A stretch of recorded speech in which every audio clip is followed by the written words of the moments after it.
We literally got a question. We asked people on Twitter or on X, Yeah. like what we should ask you. And someone Yeah. said, ask him about how he feels about doing sponsored reviews. Yeah. There's no such thing. There's a sponsored video, and that's one thing. And there's a review, which has to have editorial independence. But here's the thing.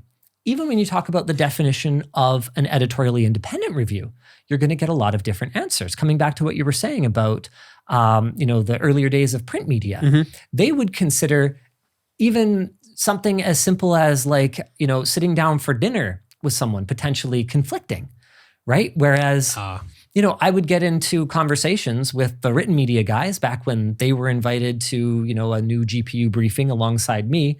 And, everyone would have completely different lines. For some of them, they insisted on paying their own travel. For some of them, they insisted on, they would allow NVIDIA to pay the travel, but they would stay in their own hotel. Like everyone had completely different lines. And I basically was of the mind that realistically, I'm here against my will. If they would send me the card and just give me an online briefing, I'd rather do that.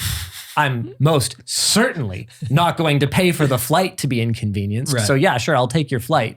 But if you imagine for a second that my integrity is for sale for a stupid plane ticket to somewhere I don't even fucking want to go, then that's ridiculous. Right. But that's the thing. That's my take on it. Yeah. Not everybody agrees.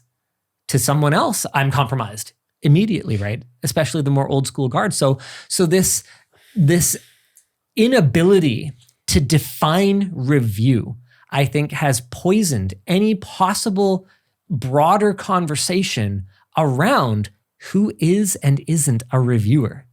What is and isn't a review? And what are their roles?